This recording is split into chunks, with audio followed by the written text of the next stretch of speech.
What if I told you the difference between someone paying $600 for a flight and somebody taking the exact same trip for almost nothing is not income?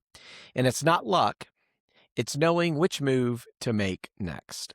And one of the easiest places to make the wrong move early in this game is something that feels incredibly simple, and that's the bank travel portal. Because it feels obvious. You log in, you search, you book, and you're done. And if you're new, that feels like winning. It feels like, okay, I get this. I can do this. But here's where beginners get tripped up because easy and smartest move are not always the same thing. Sometimes they line up perfectly, and sometimes they don't. And if you don't understand the difference, you can stay stuck at the same level for a really long time. Not because you're doing anything wrong, but because you never move past your first move.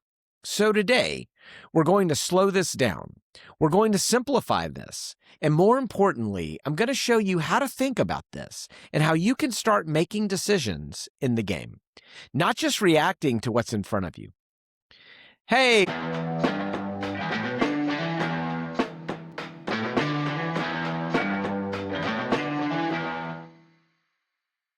welcome back to the show. My name is Lane, and this is The Points Rookie, the podcast that helps you go from clueless to confident in the world of points and miles. And if you're listening right now thinking, I kind of understand this, but also I don't, you're exactly where you're supposed to be. Because this stage of the game isn't about complexity, it's about clarity. And most beginners don't struggle because this is hard. They struggle because it's unclear. And when something is unclear, you don't know if you're making the right move. You just guess. And when people feel like they're guessing, well, they either stop or they try to do everything. And both are beginner traps. So today, we're not doing that. We're going to focus on one decision, and that's the bank travel portal. We're going to talk about what it is, why it exists, when it makes sense, when it doesn't, and how to think through it. Because this game is not about knowing everything. Far from it. So much information is out there. It's about making the right next move. And here's why this matters. Because this is one of the first real decisions that you make. Maybe you got your first card, you hit your first minimum spend, and you earned your first sign-up bonus. Congratulations. So now you have points, and you log in to your credit card. You see the portal, and now you're deciding, what do I actually do with this? And if you don't have a framework, you default. You choose what feels easiest. And again, sometimes that's right, but sometimes that's where you leave the value on the table. So as we go through this, keep coming back to one question, and that is, what's my next move? So let's start with that. You're probably asking, what is the portal? Well, I am so glad that you asked, because the bank portal is where beginners think they understand it, but they don't fully see what's happening. So a bank travel portal is just a travel booking website that's connected to your credit card and the bank. That's it. When you log in and you click travel, you're entering into that system. And what you'll see may look really familiar to you. You'll see flights, hotels, cruises, maybe rental cars, and prices and filters. It looks like Expedia or Orbitz. And that's intentional because it's designed to feel easy. Now, let me walk you through it. You'll search for a flight, and let's say it's $600. And instead of just seeing the price of $600, you also see 60,000 points. And that's because inside the portal, your points usually have a fixed value, and that's usually 1 cent per point. So your points are basically acting like cash, and that's simplicity, and that's why beginners love it. Now, this is where the game begins, because once you understand what it is, you have to decide, when should I use this? So let's break that down. And we're going to do this the right way, not just do this, don't do this, but real situations and real thinking. Let's start with when you should use the portal.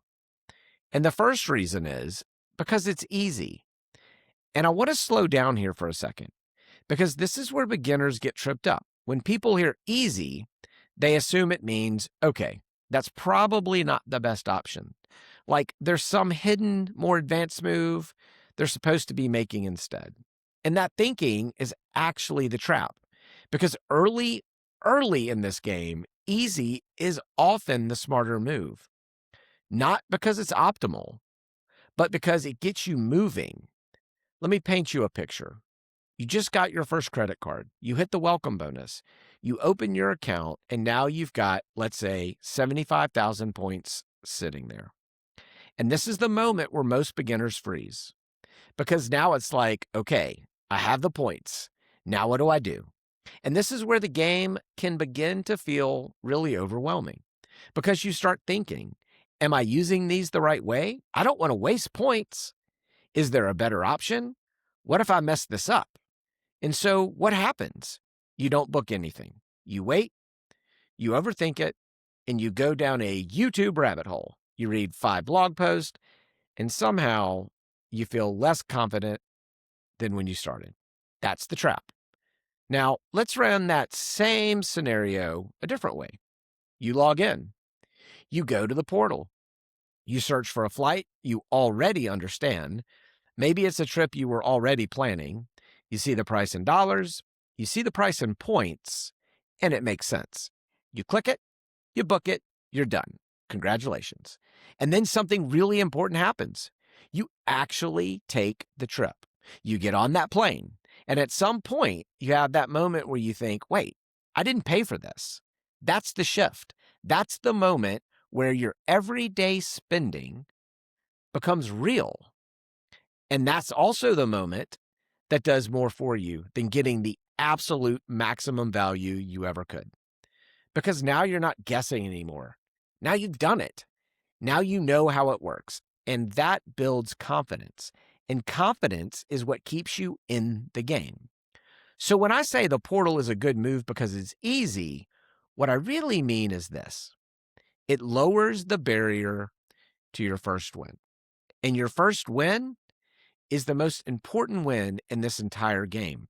Because once you get that, everything else really starts to make sense. That's how you go from clueless to confident. Okay, the second reason you should use the portal is because of credits and perks. And this is where a lot of people leave real value on the table. Let me give you an actual real example, not a hypothetical example. My player 2 and I were going to a Las Vegas concert. We already knew the dates. We already knew the hotel we wanted to stay. So this wasn't about exploration. This was about execution. And that matters because when everything else is already decided, you can shift your thinking. So instead of just booking it, I paused and I said, is this a portal win? So I checked. I looked at the portal price. Then I checked a third-party site. Then I looked directly with that hotel. Guess what? All 3 were the same price across the board. That's the key moment because now the portal does become the smarter move, not because it's easier, but because it gives me something extra. I was using the Chase Sapphire Reserve. So by booking through the portal, I was able to apply my travel credit, which immediately reduced my out-of-pocket cost. The same hotel, the same room, and the same dates, but a lower cost. Now that's a win. And on top of that, I earned a strong point multiplier on that booking because I used that card in that bank's travel portal. So I'm paying less, I'm earning more. That's stacking value. And this is where beginners get tripped up. Oftentimes, they avoid the portal completely because they heard it's not optimal. And they miss this. The smarter move is knowing when it works in your favor. And the third reason to use the portal is because sometimes simplicity is the win. And this one is less obvious, but just as important, because this is where real life shows up. Let me paint a picture. You're planning a trip, not a solo trip. Not something flexible, but a real trip with multiple people. There are schedules involved. Maybe it's a wedding, maybe it's visiting family, or maybe it's something that you just can't move dates. And now the pressure is different because it's not just about points anymore. It's about getting it right.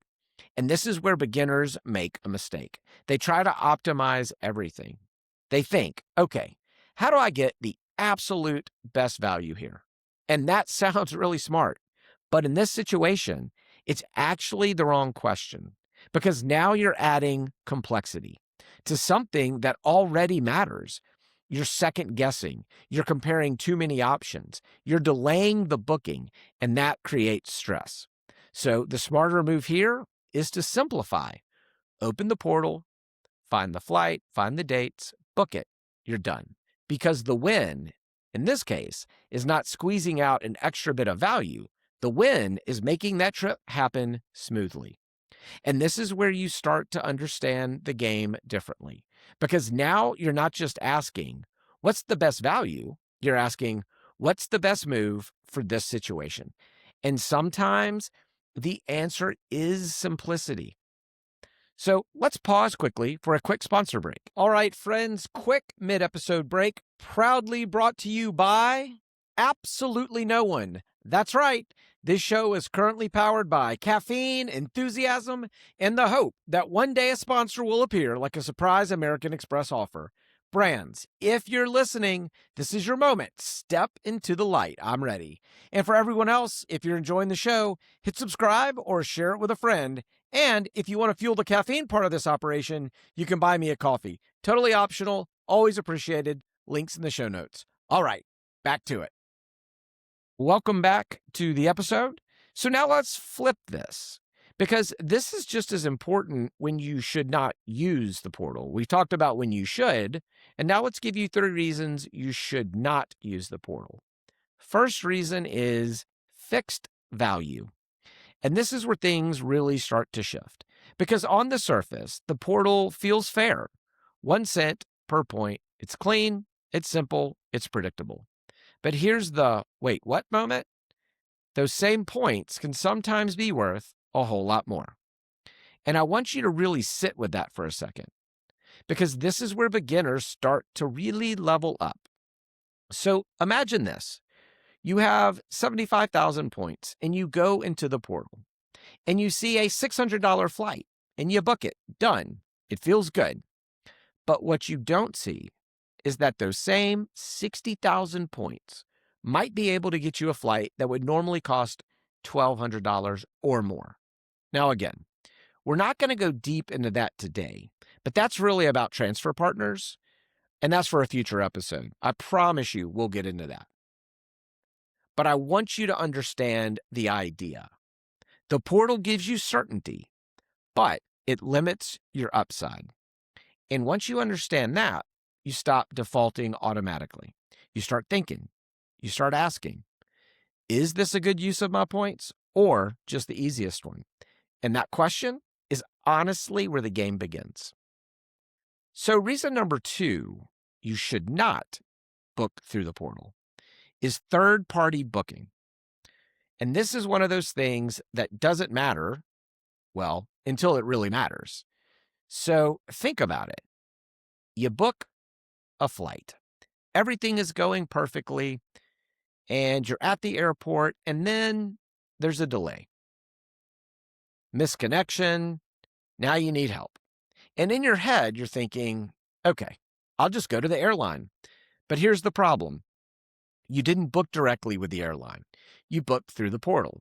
So now there's a middle layer, and that can change things.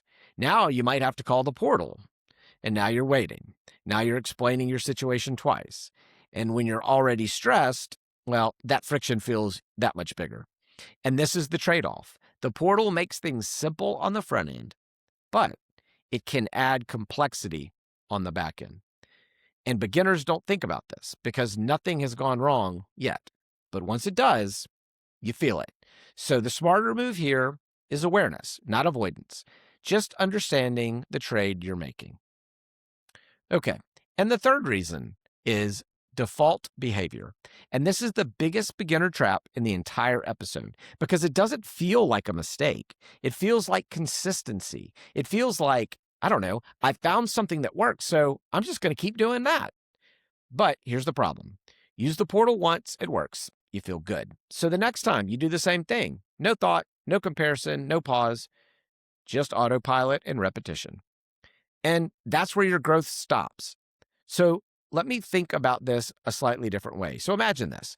You take your first trip using points and you book through the portal. It's easy, it works, and you have that moment on the plane where you think, wait, I didn't even really pay for this. What a win that is. Now fast forward a few months and you've got more points.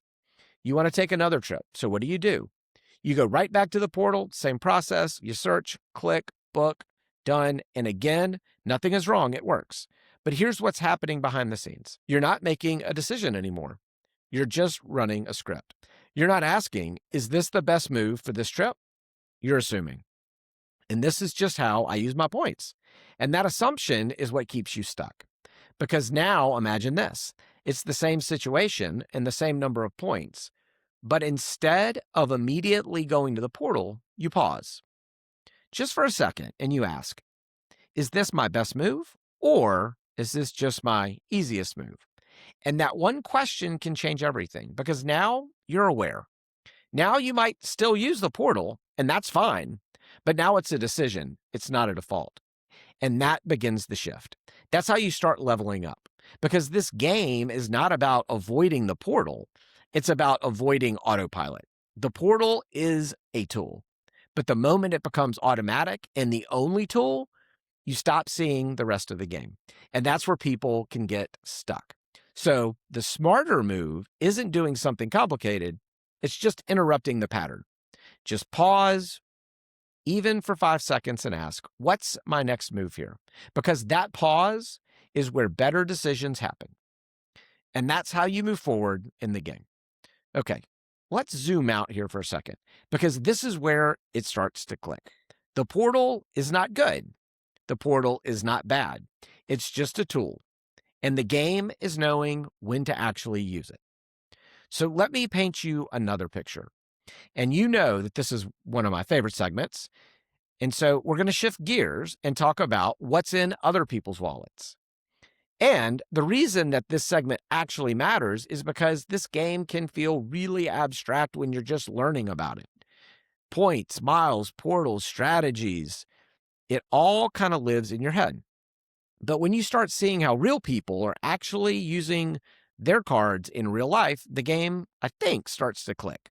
So here we go. I'm at the grocery store, just a normal day, standing in line, and the guy in front of me pulls out his wallet to pay.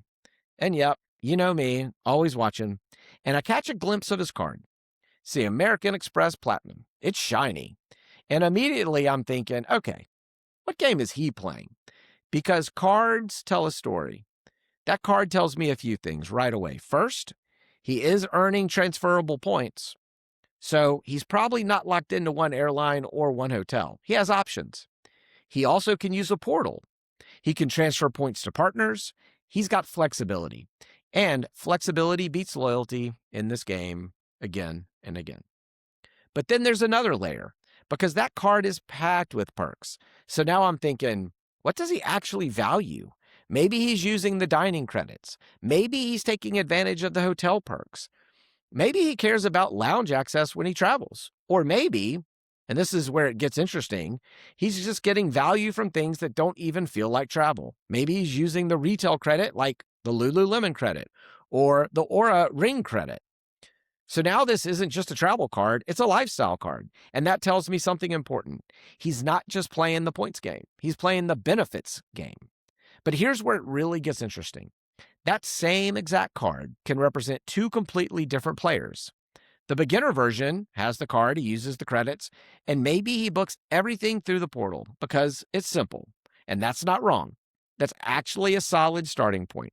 But then there's the smarter move, which is the same card and the same benefits, but now he's asking the question, is the portal the best move here? Or should I transfer these points somewhere else?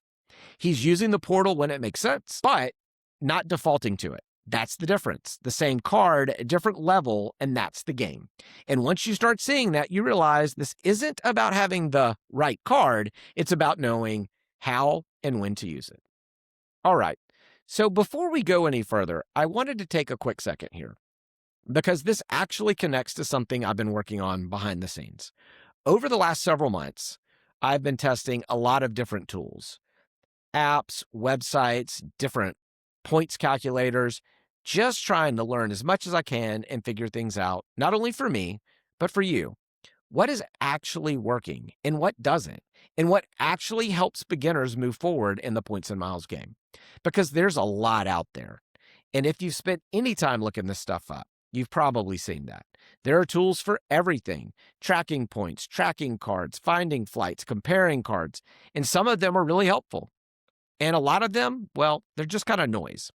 Or they're built for people who are already way deep into this game, not for someone who's just getting started like me and you. And I want to be really clear about something. I did not start this podcast to peddle a bunch of products that I do not believe in. That's not what this is about, and that's not my purpose. And that's not what this is going to become. So my commitment to you is I'm only going to talk about tools that I've actually tested, that I actually use, and that I genuinely think are helpful, period. And if it doesn't meet that bar, it doesn't get mentioned. My promise.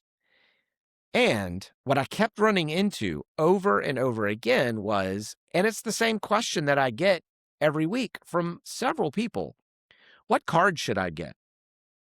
I do get that question frequently. I get it from friends, I get it from listeners, and from people who are just getting started. And what I realized is that question isn't really about the card. It's about the decision. People don't know how to think through it quite yet.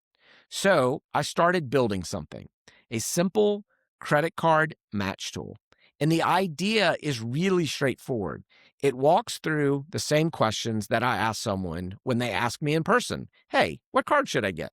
Things like, what kind of travel do you want to do? How simple do you want this to be? What's your goal right now? What's your average monthly spend? Those kinds of questions. And then it uses the exact same logic to recommend the same cards that I would recommend if we were sitting down over coffee and talking through it. So this isn't a list. It's not random. It's not optimized for commissions or affiliates or anything like that. It's just built around the logic and the decision-making that I would use. And I want to be really, really clear about this part. This is not a sales pitch. This is a free tool that I am building to help people make their first or next move in this game.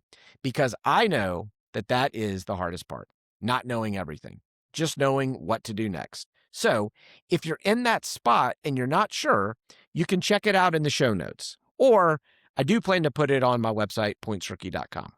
Again, completely free, but let me know if I can help you with it. I would love for you to use it and give me your thoughts.